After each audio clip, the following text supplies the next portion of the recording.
नमस्कार दोस्तों, study with पवन प्रदीप में आप सब लोगों का स्वागत है। दोस्तों, आज चर्चा की जाएगी कक्षा 9 के भूगोल के विषय में। कक्षा 9 में जो भूगोल है उस पाठ्य पुस्तक का नाम है दोस्तों समकालीन भारत। समकालीन भारत भाग 1 है या नहीं, भूगोल के विषय में यहाँ पर चर्चा की गई है। समकालीन भारत 1 के अध्याय नंबर 1 पर आज चर्चा करेंगे। आकार और स्थिति, भारत आकार और स्थिति। इससे पहले 1 मिनट के अंदर मैं आप लोगों को बताना चाहूँगा कि हम इस पाठ्य पुस्तक में समकालीन भारत भाग 1 में हम क्या क्या चर्चा करेंगे, इसके विषय सूची के बारे में हम यहाँ पर जानने का प्रयास करेंगे। विषय सूची आप देख पा रहे होंगे।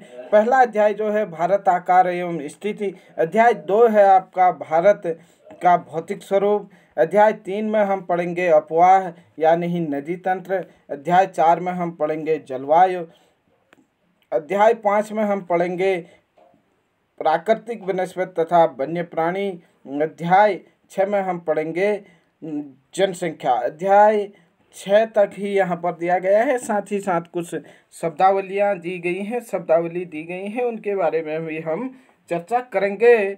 काफ़ी रोचक विषय रहा है भूगोल, शुरू से ही आप देख रहे हैं। और यहाँ पर भारत के विषय में काफ़ी कुछ जानकारियाँ आपको इकट्ठा करने का मौका मिलेगा। तो निश्चित तौर पर अपने देश को जानने के लिए कक्षा 9 के समकालीन भारत की पुस्तक काफ़ी महत्वपूर्ण रहने वाली है। आइए चर्चा शुरू करते हैं। हाँ, इससे पहले मैं आप लोगों को बताना चाहूँगा कि हमारे इस YouTube चैनल के माध्यम से प्रतिदिन 6, 7, 8, 9, 10 की किसी एक कक्षा से सामाजिक विषय के किसी एक पाठ पर चर्चा की जाती है और साथ ही साथ उसके अभ्यास प्रश्नों पर भी चर्चा की जाती है। आप हमारे इस YouTube चैनल से जुड़ करके 6, 7, 8, 9, 10 के अपने विषयों की तैयारी कर सकते हैं और साथ ही साथ प्रतियोगी परीक्षाओं में भी यहाँ से सामाजिक विषय से काफ़ी प्रश्न पूछे जाते हैं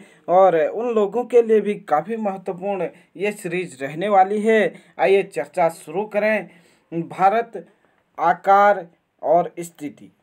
भारत विश्व की प्राचीनतम संस्कृतियों में से एक है। पिछले 5 दशकों में भारत ने सामाजिक आर्थिक रूप से बहुमुखी उन्नति की है। कृषि, उद्योग, तकनीकी और सर्वांगीण आर्थिक विकास में अद्भुत प्रगति हुई है। पिछले 50 सालों में भारत विश्व के इतिहास में भी महत्वपूर्ण योगदान रहा है। भारत का विश्व के इतिहास में भी।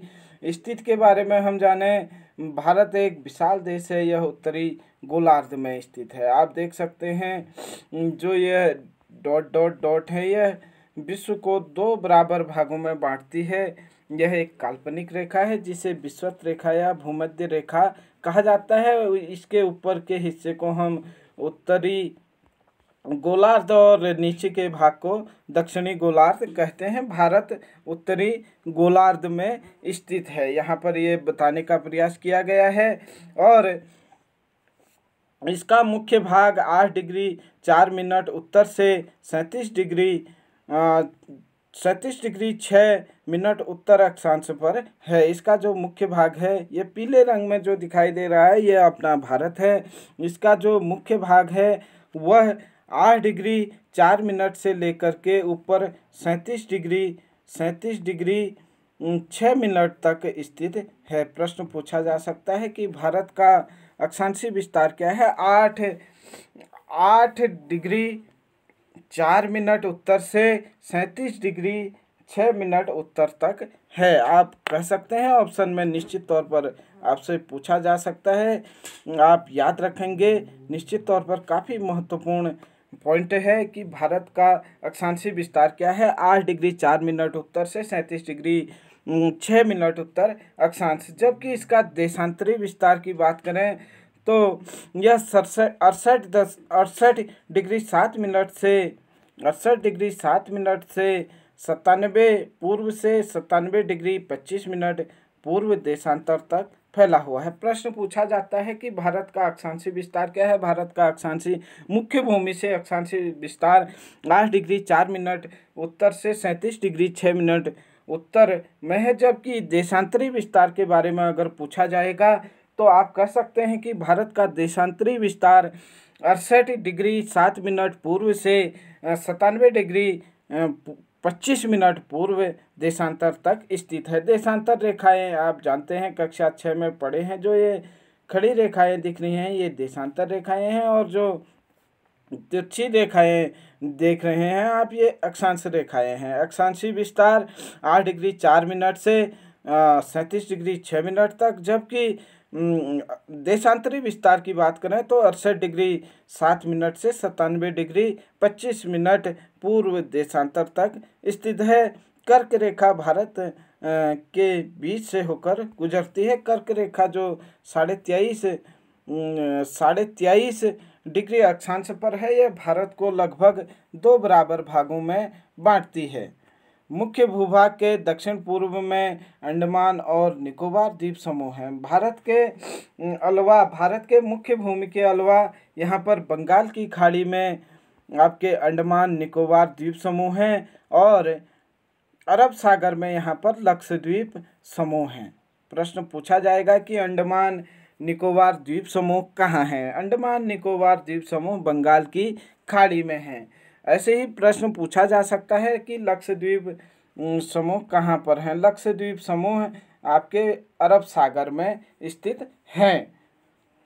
आकार के बात करें तो भारतीय भूभाग का कुल क्षेत्रफल 32,87,263 वर्ग किलोमीटर है। 32,87,263 वर्ग किलोमीटर है। ये भी प्रश्न पूछा गया था। उत्तराखंड में जो प्रतियोगी परीक्षाएं होती हैं वहाँ यह इस पार्ट से काफ़ी प्रश्न पूछे गए हैं। किसी एक एग्जाम में ये पूछा गया था कि भारत का कुल विस्तार कितना है या नहीं, कुल क्षेत्रफल कितना है, ये पूछा गया था। ऑप्शन था 32,87,263 वर्ग किलोमीटर। आप लिख सकते हैं इसे 32.8 न लिख करके 32,87,263 वर्ग किलोमीटर। आप देख रहे हैं ये दक्षिण एशिया के दक्षिण में स्थित है, इसीलिए इसे दक्षिण एशियाई देश कहा जाता है। आगे हम चर्चा करें, जो भारत का भौगोलिक क्षेत्रफल है वह विश्व के कुल क्षेत्रफल का 2.4% है, और भारत विश्व का 7वां बड़ा देश है। प्रश्न पूछा जा सकता है कि भारत क्षेत्रफल के आधार पर भारत किस नंबर का बड़ा देश है या नहीं। भारत 7वें बड़ा देश है। क्षेत्रफल के आधार पर भारत का नंबर 7वें नंबर पर है या नहीं। भारत 7वां बड़ा देश है, जबकि क्षेत्रफल में सबसे बड़ा देश रूस है, जिसके विषय में हम अभी चर्चा करेंगे। 2 चीज़ यहाँ पर आप लोग देख लें कि भारत का जो भौगोलिक क्षेत्रफल है कुल विश्व के क्षेत्रफल का 2.4% है। यह 7वां बड़ा देश है। इसकी स्थल सीमा लगभग 15,200 किलोमीटर है। प्रश्न पूछा जाता है कि भारत की स्थल सीमा कितनी है। भारत की स्थल सीमा 15,200 किलोमीटर है। समुद्री तट रेखा और अंडमान निकोबार द्वीप समूहों तथा लक्षद्वीप समूह के साथ लगभग क्या यहाँ पर 7,516.6 किलोमीटर दिया गया है, जो निश्चित रूप से बिल्कुल करेक्ट दिया गया है, आप कह सकते हैं। यहाँ से आप देखिए 4 प्रश्न बनते हैं। भारत का विश्व के कुल क्षेत्रफल का कितना प्रतिशत भारत के पास है। भूभाग 2.4%। आगे हम बात करें तो विश्व में भौगोलिक स्थिति के आधार पर या नहीं क्षेत्रफल के आधार पर भारत का क्रम कौन सा है।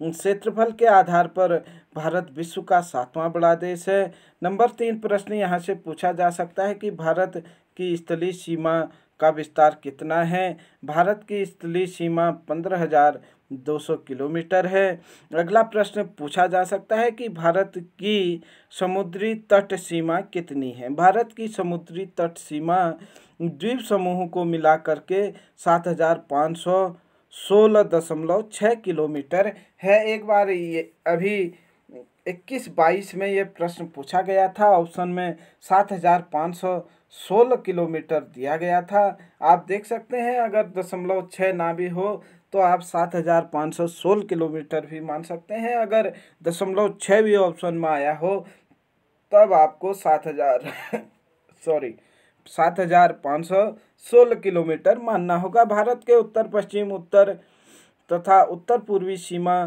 पर नवीनतम बलित पर्वत है। भारत के उत्तर में, उत्तर पूर्व में नवीनतम बलित पर्वत है तथा इसके दक्षिण का भूभाग उत्तर में चौड़ा तथा 22 उत्तरी अक्षांश से हिंद महासागर की ओर सकरा है। मतलब भारत का जो नीचे का भाग है यहाँ से लगभग वह हिंद महासागर की ओर सकरा है।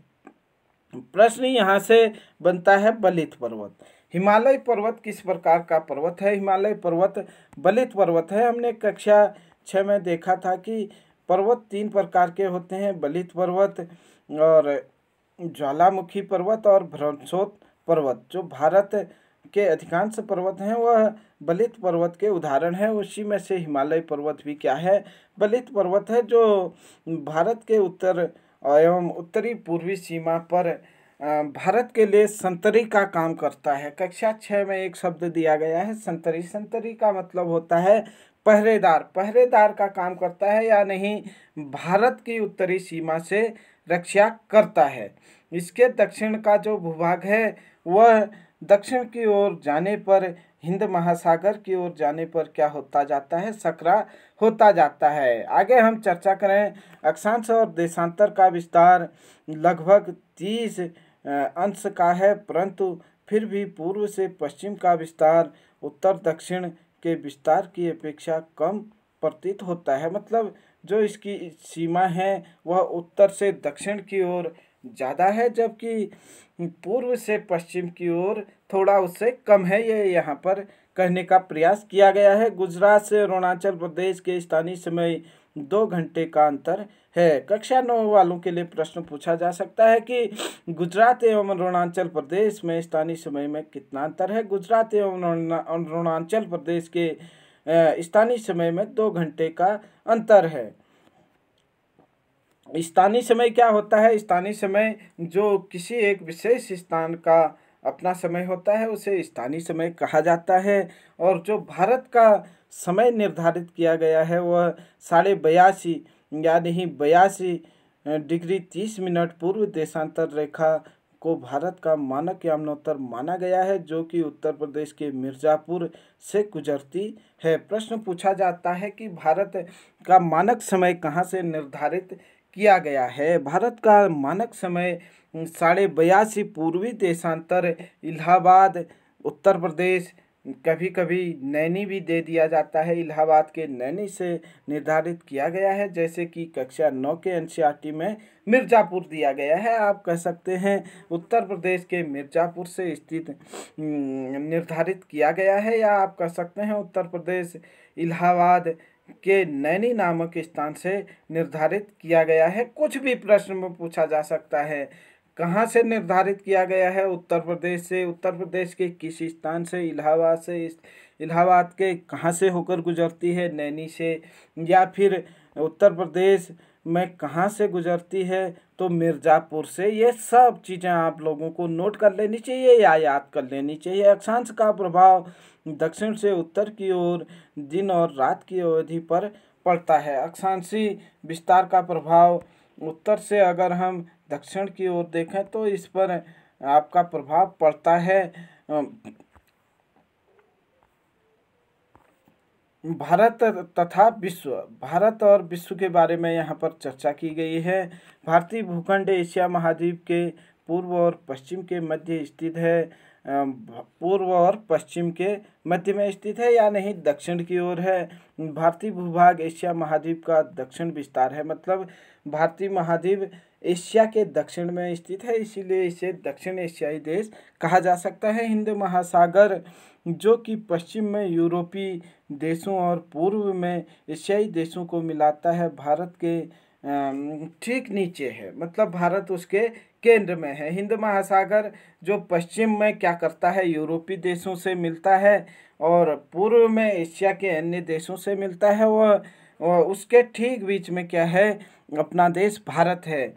दक्षिण का पठार हिंद महासागर के शीर्षवत फैला हुआ है। जो भारत के दक्षिण का पठार है या नहीं, दक्षिण का हिस्सा है, वो ठीक हिंद महासागर के शीर्ष पर है, मतलब सर के ऊपर से है। पश्चिम एशिया, अफ्रीका, यूरोप के देशों के साथ साथ पूर्वी एशिया के देशों से भी पूर्वी तट के माध्यम से निकटतम संबंध बनाए हुए हैं। हिंद महासागर किसी भी देश की तटीय सीमा भारत जैसी नहीं है। हिंद महासागर में जो तटीय सीमा है वो भारत की सर्वाधिक है, हम कह सकते हैं। और भी किसी देश का इस प्रकार से तटीय सीमा नहीं है हिंद महासागर से, इसीलिए हिंद महासागर का नाम भारत के नाम पर रखा गया है या नहीं किसी एक देश के नाम पर रखा गया है। प्रश्न पूछा जाता है कि किस महासागर का नाम किसी एक देश के नाम पर रखा गया है। हिंद महासागर का नाम भारत देश के नाम पर रखा गया है। अगला यहाँ पर नीचे देखें, स्वेज नहर 1869 में खोल दिया गया था। प्रश्न पूछा जाता है कि स्वेज नहर को कब खोला गया। स्वेज नहर को 1869 ईस्वी में खोला गया। आप देख सकते हैं स्वेज नहर को कब खोला गया, 1869 में खोला गया। इससे यूरोप एवं भारत की मध्य 7000 किलोमीटर की दूरी कम हो गई। प्रश्न पूछा जा सकता है स्वेज नहर कब खोला गया। स्वेज नहर 1869 ईस्वी में खोला गया।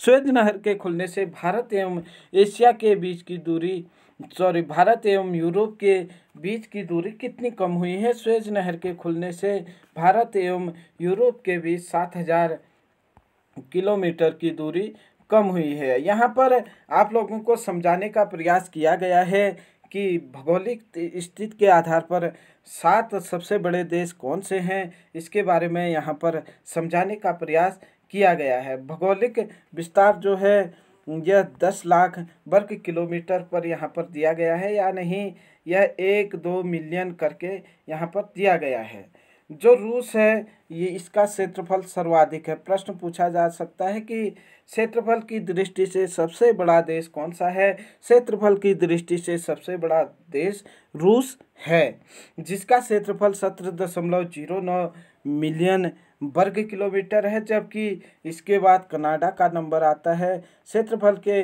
आधार पर दूसरा बड़ा देश कौन सा है। क्षेत्रफल के आधार पर कनाडा दूसरा बड़ा देश है, जिसका कुल भूभाग यानी कुल क्षेत्रफल 9.98 मिलियन वर्ग मिलियन है। आप कह सकते हैं तीसरा बड़ा देश कौन सा है। तीसरा बड़ा देश संयुक्त राज्य अमेरिका है। संयुक्त राज्य अमेरिका तीसरा बड़ा देश है। इसके पास कुल क्षेत्रफल 9.83 वर्ग मिलियन है, वर्ग मिलियन किलोमीटर है। इसके बाद आप देख सकते हैं चीन चौथा बड़ा देश है। पांचवा बड़ा देश अगर क्षेत्रफल में देखें तो यह ब्राज़ील है। छठे नंबर पर ऑस्ट्रेलिया और 7वें नंबर पर भारत है। आप देख सकते हैं 3.28 मिलियन भारत का वर्ग है, मतलब कुल क्षेत्रफल है। आपने देखा यहाँ पर कि सबसे बड़ा देश क्षेत्रफल के आधार पर रूस, उसके बाद कनाडा, उसके बाद संयुक्त राज्य अमेरिका, उसके बाद चीन, उसके बाद ब्राज़ील, उसके बाद ऑस्ट्रेलिया और उसके बाद भारत का नंबर आता है। आप देखते हैं और जानते हैं कि भारत क्षेत्रफल की दृष्टि से विश्व का 7वां बड़ा देश है। प्रश्न पूछा जाएगा अगर क्षेत्रफल की दृष्टि से सबसे बड़ा देश कौन सा है तो रूस है। आप हो सके तो इनको इसी प्रकार से नोट कर सकते हैं, क्योंकि आपको पता चलेगा कि विश्व के सबसे बड़े देश क्षेत्रफल के आधार पर कौन कौन से हैं। चीन जो है यहाँ पर जनसंख्या में सर्वप्रथम स्थान रखता है या नहीं, जनसंख्या की दृष्टि से सबसे बड़ा देश है। और चीन के बाद भारत जनसंख्या की दृष्टि से दूसरा बड़ा देश है। आइए यहाँ पर एक भारत का मानचित्र दिया गया है, इसके माध्यम से हम भारत के विषय में जानने की कोशिश करेंगे। यहाँ पर भारत के पड़ोसी देश एवं इसके विस्तार के बारे में दिया गया है। अगर हम भारत के पड़ोसी देशों की बात करें तो भारत के 7 पड़ोसी देश हैं। पाकिस्तान, अफगानिस्तान, यहाँ पर देख सकते हैं आप पाकिस्तान के इधर को अफगानिस्तान, यहाँ पर चीन, तिब्बत उसी के कब्जे में है, नेपाल, भूटान और यहाँ पर म्यांमार और बांग्लादेश। ये 7 भारत के क्या हैं, पड़ोसी देश हैं। आप देख पा रहे होंगे भारत के 7 पड़ोसी देश कौन कौन से हैं। पाकिस्तान, अफगानिस्तान, चीन, नेपाल, भूटान और म्यांमार एवं बांग्लादेश। यहाँ से जो प्रश्न पूछा गया 2021-22 उत्तराखंड की प्रतियोगी परीक्षाओं में, वो पूछा गया था कि भारत का उत्तर से दक्षिण विस्तार है। प्रश्न पूछा जाता है, आप चाहे तो इसको इसी प्रकार से लिख सकते हैं। भारत का जो उत्तर से दक्षिण विस्तार है, आप देख पा रहे होंगे, यह 3214 किलोमीटर है। आपको याद रखना है कि भारत का उत्तर से दक्षिण विस्तार कितना है, 3214 किलोमीटर है। जबकि प्रश्न ऐसे भी पूछा जा सकता है कि भारत का पूर्व से पश्चिम या पश्चिम से पूर्व तक का विस्तार कितना है। भारत का पूर्व से पश्चिम या पश्चिम से पूर्व का विस्तार 2933 किलोमीटर है। ऐसे ही आप लोगों ने देखा कि इसका अक्षांशीय एवं देशांतरी विस्तार, अक्षांशीय विस्तार देखें आप, यहाँ पर 8 डिग्री 4 मिनट से होकर यहाँ ऊपर 37 डिग्री 6 मिनट तक है। जबकि आप देख रहे हैं देशांतरी विस्तार, देशांतरी विस्तार यहाँ पर 68 डिग्री 7 मिनट से लेकर के 97 डिग्री 25 मिनट तक है। आइए आगे चर्चा करते हैं। आप लोग जब पढ़ रहे थे, हम चर्चा कर रहे थे, इसके पूर्व में बंगाल की खाड़ी, इसके पश्चिम में क्या है, अरब सागर है, इसके दक्षिण में हिंद महासागर है। यहाँ पर आप देख सकते हैं ये हिंद महासागर है जो नीचे का हिस्सा है, और इसके ऊपर में हिमालय पर्वत है। आशा करता हूँ कि आप इन चीज़ों को समझ चुके होंगे। और जो प्रधान याम्नोत्तर रेखा है जहाँ से समय का निर्धारण किया गया है, ये 82.5 देशांतर से किया गया है, जो आप लोगों ने अभी पढ़ा, उत्तर प्रदेश के मिर्ज़ापुर से होकर गुजरती है। प्रश्न पूछा गया था कि आप पूछा जा सकता है कि प्रधान याम्नोत्तर कहाँ से गुजरती है। प्रधान याम्नोत्तर तो आपके ग्रीनविच इंग्लैंड से गुजरती है, लेकिन जो भारत का प्रधान याम्नोत्तर है वह कहाँ से गुजरता है, वह उत्तर प्रदेश के मिर्ज़ापुर से गुजरता है। आगे आगे चर्चा करते हैं। यहाँ पर देखिए, भारत के अंतर्राष्ट्रीय व्यापार के संबंध में यहाँ पर समझाने का प्रयास किया गया है। और अंतर्राष्ट्रीय व्यापार के लिए जो मार्ग यहाँ पर दिए गए हैं, वायु मार्ग एवं समुद्री मार्ग। वायु मार्ग को आप देख सकते हैं कि एक सीधी लाइनों से यहाँ पर समझाने का प्रयास किया गया है, जबकि ये डॉट डॉट डॉट वाले जो हैं, यह समुद्री मार्ग के लिए प्रतीक के रूप में दिया गया है। भारत के पड़ोस में देखें हम, पाकिस्तान है, अफगानिस्तान है, तुर्कमेनिस्तान है, तजाकिस्तान है। ऐसे ही यहाँ की ओर देखें तो म्यांमार है, थाईलैंड है, बंगाल की खाड़ी यहाँ से लगी हुई है। ये सब देशों के साथ आप देख सकते हैं अपने किताब में कि कहाँ हवाई सेवा है और कहाँ पर समुद्री माध्यम से हम व्यापार करते हैं। जैसे आप यहाँ से देख पा रहे होंगे, स्वेज नहर है जो मिस्र से यहाँ भारत को जोड़ रहा है, लाल सागर से होकर जा रहा है स्वेज नहर। ऐसे ही यहाँ पर मिस्र, Sudan, Ethiopia, Somalia, Oman, Yemen, ये सारे देश हैं। आप देख सकते हैं कराची। इन सारे देशों को जोड़ने के लिए या तो हवाई सेवा है या तो समुद्री सेवा है। इधर को अगर हम पूर्व की ओर देखें, भारत का फिलीपींस है, प्रशांत महासागर यहाँ पर है, इंडोनेशिया है, सिंगापुर है, ये सब देश हैं। आप देख सकते हैं इन पर या तो इन देशों से समुद्री माध्यम से व्यापार किया जाता है या हम कह सकते हैं हवाई जहाज़ के माध्यम से व्यापार तो नहीं किया जा सकता। व्यापार किया जाता है, बहुत कम किया जाता है। आवागमन किया जाता है, मतलब एक देश से दूसरे देश जाते हैं। ये यहाँ पर समझाने का प्रयास किया गया है। आप एक बार अपने बुक पर भी इसे ज़रूर देखें। आइए क्या इसके विषय में चर्चा की गई है, आप यहाँ पर देखें। भारत विश्व के देशों के साथ संपर्क भारत का जो है युगों पुराना है, परंतु यह संबंध समुद्री मार्ग की अपेक्षा भूभागों से होकर था।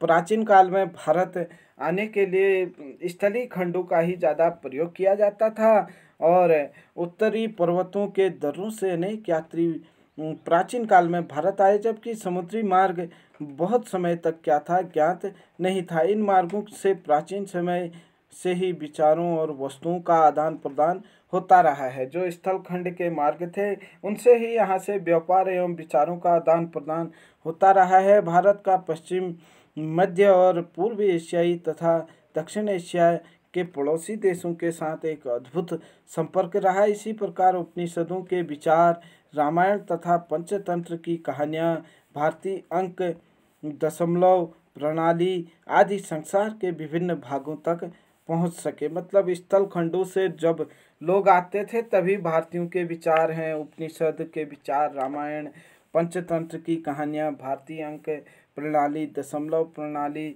संसार के विभिन्न देशों में ये चीज़ें फैल गई थी, पहुंच चुकी थी। भारत के अगर व्यापार की बात करें तो मसाले, मलमल आदि कपड़े तथा व्यापार के अन्य सामान भारत से विभिन्न देशों को ले जाए जाते थे। इसके विपरीत यूनानी स्थापत्य कला तथा पश्चिमी एशिया की वास्तुकला के प्रतीक मीनारों तथा गुंबदों का प्रभाव हमारे देश के विभिन्न भागों पर देखा गया है। मतलब जो चीज़ें कुछ विदेशी चीज़ें थी वो यहाँ पर देखने को मिलती हैं। कहने का मतलब है भारत का दक्षिण एशिया में एक महत्वपूर्ण स्थान है। भारत में 28 राज्य, 8 केंद्र शासित प्रदेश हैं। भारत में 8 केंद्र शासित प्रदेश एवं 28 राज्य हैं। यहाँ पर देखें हम भारत की भूमि की सीमाएं उत्तर पश्चिम में पाकिस्तान, अफगानिस्तान, उत्तर पश्चिम में किस किस के साथ लगती हैं? पाकिस्तान एवं अफगानिस्तान के साथ। उत्तर में चीन, तिब्बत, चीन के ही अंदर में तिब्बत, नेपाल और भूटान के साथ। पूर्व में म्यांमार एवं बांग्लादेश के साथ लगती हैं। सन 1947 से पूर्व भारत दो प्रकार के राज्य थे। भारत में 1947 से पहले दो प्रकार के राज्य थे, प्रांत एवं रियासत। प्रांत में क्या होता था? अंग्रेज गवर्नरों के द्वारा शासन किया जाता था, जबकि रियासतों का शासन जो था स्थानीय शासकों के पैतृकता के आधार पर अंग्रेज शासकों के प्रभुत्व मानकर किया जाता था। मतलब अंग्रेजों का हस्तक्षेप उन पर रहता था, लेकिन पीढ़ी दर पीढ़ी वहाँ के जो राजा होते थे वही उस पर शासन करते थे। ये चीज़ यहाँ पर समझाने का प्रयास किया गया था। आइए आगे यहाँ पर चर्चा करते हैं भारत के पड़ोसी देश। वैसे हम इस पर चर्चा कर चुके हैं, लेकिन एक बार और देख लें और साथ ही साथ इसके राज्य एवं केंद्र शासित प्रदेशों को भी हम जानेंगे। जैसे कि आप लोग जानते हैं भारत के 7 पड़ोसी देश हैं, 7, 8, 9। ये चीज़ें हम यहाँ पर समझने का प्रयास करेंगे कि 7 क्या है, 8 क्या है, 9 क्या है। भारत के 7 पड़ोसी देश हैं, 8 ऐसे राज्य हैं जहाँ से कर्क रेखा होकर गुजरती है, 9 ऐसे राज्य हैं जहाँ पर भारत की सीमा समुद्र तट से लगती है। 8 राज्य ऐसे जो कर्क रेखा को छूते हैं, 9 राज्य ऐसे जिनकी सीमा समुद्री तट को छूती है, और 7 पड़ोसी देश है। 7, 8, 9 तीनों चीज़ों को अगर आप एक साथ लिख लेंगे या याद कर लेंगे तो बहुत आसान पड़ेगा आप लोगों के लिए। प्रश्न कभी पूछा जाता है निम्न में भारत का पड़ोसी देश नहीं है, या निम्न में से समुद्र तट से लगा हुआ राज्य नहीं है, या निम्न में से कौन सा राज्य कर्क रेखा को नहीं छूता है, या नहीं किस राज्य से कर्क रेखा होकर नहीं गुजरती है। आइए चर्चा शुरू करते हैं। भारत के पड़ोसी देशों को समझने का प्रयास करेंगे। भारत के 7 पड़ोसी देश हैं, जैसे कि हम देख चुके हैं। पाकिस्तान, पश्चिम उत्तर में देखें दूसरा देश अफगानिस्तान। इसके बाद हमने देखा था उत्तर पूर्व की ओर, उत्तर की ओर चीन। नंबर 3 में हम कह सकते हैं चीन, number 4 Nepal, number 5 Bhutan, number 6 Myanmar और नंबर 7 बांग्लादेश। ये 7 पड़ोसी देश थे भारत के। पाकिस्तान, अफगानिस्तान, चीन, नेपाल भूटान, म्यांमार एवं बांग्लादेश। अगर प्रश्न पूछा जाए कि निम्न में से कौन पड़ोसी देश नहीं है, तो आप लोग देख सकते हैं पड़ोसी कौन कौन से हैं। पाकिस्तान, अफगानिस्तान, चीन, नेपाल, भूटान, म्यांमार एवं बांग्लादेश। इसके बाद हम चर्चा करते हैं कर्क रेखा जिन राज्यों से होकर गुजरती है उसके विषय में। कई लोग इसके लिए कई ट्रिक बनाते हैं, जैसे मित्र पर गमछा झार या गबर मामा छत पर, इस तरीके से, लेकिन हम ऐसे ट्रिकों पर विश्वास नहीं करते हैं। अगर आप ध्यानपूर्वक यहाँ पर देखेंगे तो निश्चित तौर पर आप लोगों को ये सदा के लिए याद हो जाएगा। भारत के बीचों बीच से कर्क रेखा होकर गुजरती है, इसके विषय में हम अभी पढ़ चुके हैं। आप देख रहे हैं कर्क रेखा को छूने वाले 8 राज्य। नंबर 1 गुजरात है। नंबर 2 यहाँ से आप देख रहे हैं राजस्थान का कुछ हिस्सा यहाँ पर लगा हुआ है, राजस्थान से कर्क रेखा होकर गुजरती है। नंबर 3 मध्य प्रदेश। नंबर 4 आप यहाँ पर देखें छत्तीसगढ़ का कुछ हिस्सा यहाँ पर कर्क रेखा पर लगता है। नंबर 5 आप देख सकते हैं झारखंड से कर्क रेखा होकर गुजर रही है। नंबर 6 आप देख रहे हैं यहाँ पर पश्चिम बंगाल से कर्क रेखा गुजर रही है। नंबर 7 त्रिपुरा एवं नंबर 8 मिजोरम। इन 8 राज्यों से होकर के कर्क रेखा गुजरती है। प्रश्न पूछा जाता है कि निम्न में से कर्क रेखा कहाँ से नहीं गुजरती है, तो आप लोगों को ये देखना है कहाँ से गुजरती है। गुजरात, राजस्थान, मध्य प्रदेश, छत्तीसगढ़, झारखंड, पश्चिम बंगाल, त्रिपुरा एवं मिजोरम। त्रिपुरा 3 ओर से बांग्लादेश से घिरा हुआ है। प्रश्न ये भी पूछ लिया जाता है कि त्रिपुरा बांग्लादेश से कितनी ओर से घिरा हुआ है। त्रिपुरा बांग्लादेश से 3 ओर से घिरा हुआ है। आशा करता हूँ कि आप कर्क रेखा जिन राज्यों से होकर गुजरती है वो देख चुके होंगे और समझ चुके होंगे। एक बार और इसको समझने का प्रयास करते हैं। कर्क रेखा गुजरात, राजस्थान, मध्य प्रदेश, छत्तीसगढ़, झारखंड, पश्चिम बंगाल, त्रिपुरा एवं मिजोरम से होकर गुजरती है। 7 पड़ोसी देश देखे आपने, 8 कर्क रेखा को छूने वाले राज्य देखे। अब आइए देखते हैं 9 ऐसे राज्य जो भारत के समुद्री तट को छूते हैं या नहीं, जो समुद्री तट पर स्थित हैं। उन 9 राज्यों की चर्चा हम यहाँ पर करेंगे। आप देख रहे हैं पूर्व में सबसे ऊपर पश्चिम बंगाल है, यह बंगाल की खाड़ी को छूता है। नंबर 2 उड़ीसा है। नंबर 3 आंध्र प्रदेश है। नंबर 4 तमिलनाडु है। पूर्वी तट पर देखें तो हम 4 राज्य ऐसे हैं जो समुद्र तट को छूते हैं या नहीं, जिनके पास अपना समुद्री तट है। पश्चिमी तट पर देखें हम गुजरात, महाराष्ट्र, कुछ हिस्सा यहाँ पर गोवा का और कर्नाटक, 5वां राज्य केरल। ये कुल मिला करके 9 राज्य हो गए। 4 राज्य पूर्वी तट पर, 5 राज्य आपके पश्चिमी तट पर स्थित हैं जो समुद्र तट को छूते हैं, जिसमें पूर्व में बंगाल, पश्चिम बंगाल, उड़ीसा, आंध्र प्रदेश, तमिलनाडु, और जबकि पश्चिम की ओर आप देखें गुजरात, महाराष्ट्र, गोवा, कर्नाटक एवं केरल राज्य क्या करते हैं, भारत के ऐसे राज्य हैं जो समुद्री सीमा को छूते हैं। इसके बाद आप लोगों ने देखा कि यहाँ पर कुछ द्वीप समूह भी पाए गए हैं, कुछ द्वीप समूह भी हैं। आप देख सकते हैं यहाँ पर बंगाल की खाड़ी में आपको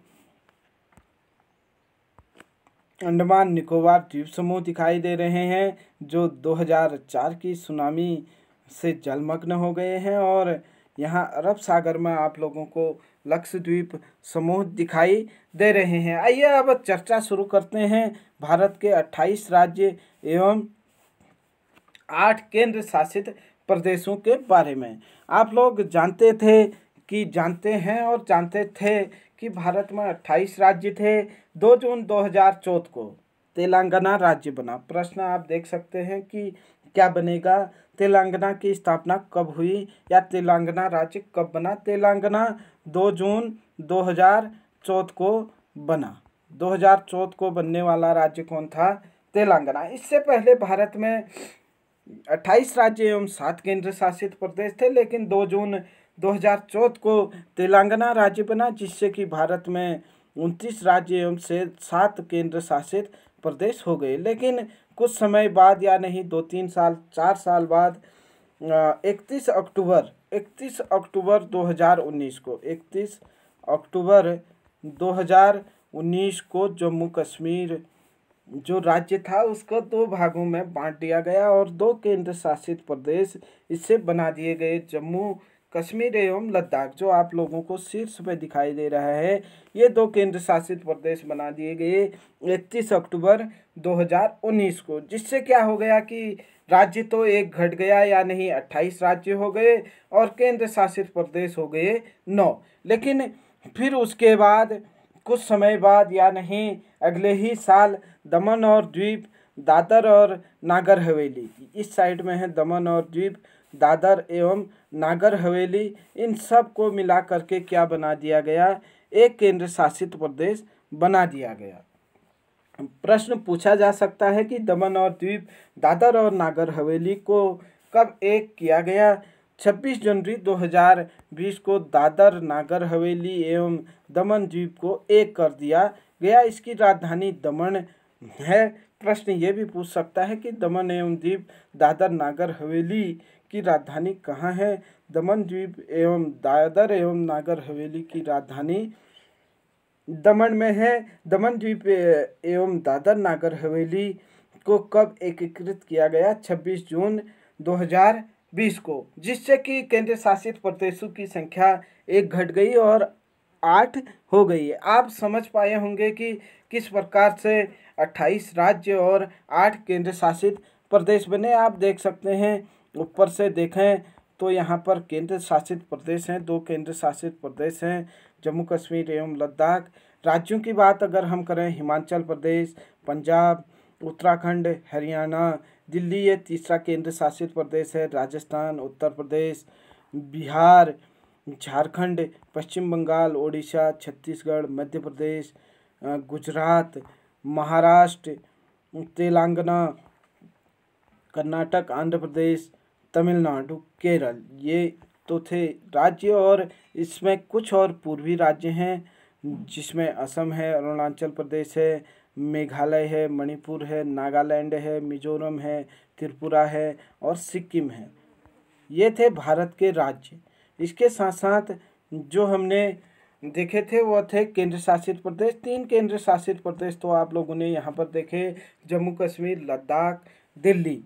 उसके बाद चौथा केंद्र शासित प्रदेश है आपका हरियाणा एवं पंजाब की राजधानी चंडीगढ़। 5वां केंद्र शासित प्रदेश की बात अगर हम करें तो अंडमान निकोबार, छठा लक्षद्वीप समूह, 7वां अगर हम बात करें दमन एवं द्वीप, 8वां अगर बात करें 8वां केंद्र शासित प्रदेश, इसमें हम अंडमान निकोबार द्वीप समूह बता चुके हैं, चंडीगढ़ बता चुके हैं, दमन एवं द्वीप, नागर हवेली बता चुके हैं, पुदुचेरी, पांडिचेरी 8वां यहाँ पर भारतीय राज्य है, जो 4 राज्यों में है, एक किसी राज्य में नहीं है पांडिचेरी, यह 4 राज्यों में है। इसका कुछ भाग आपके विभिन्न राज्यों में आते हैं, जैसे पांडिचेरी है, यह यनम आंध्र प्रदेश का हिस्सा है। यहाँ पर पांडिचेरी है, ये 8वां जो केंद्र शासित प्रदेश है, ये आंध्र प्रदेश का हिस्सा है। और इसके कराईकल वाला भाग भी आंध्र प्रदेश में ही आता है। यहाँ पर आप दिख रहे हैं पांडिचेरी, कराईकल। और इसका जो अगला भाग आता है वह केरल में आता है, माहे। यहाँ पर आप देख रहे हैं माहे, पांडिचेरी। और इस प्रकार से यह पांडिचेरी बना है। 8 केंद्र शासित प्रदेशों की चर्चा हम कर चुके हैं। आइए यहाँ पर क्या लिखा गया है इसको देखने का प्रयास करेंगे और जल्दी ही इस पाठ को समाप्त करने की कोशिश हम करेंगे।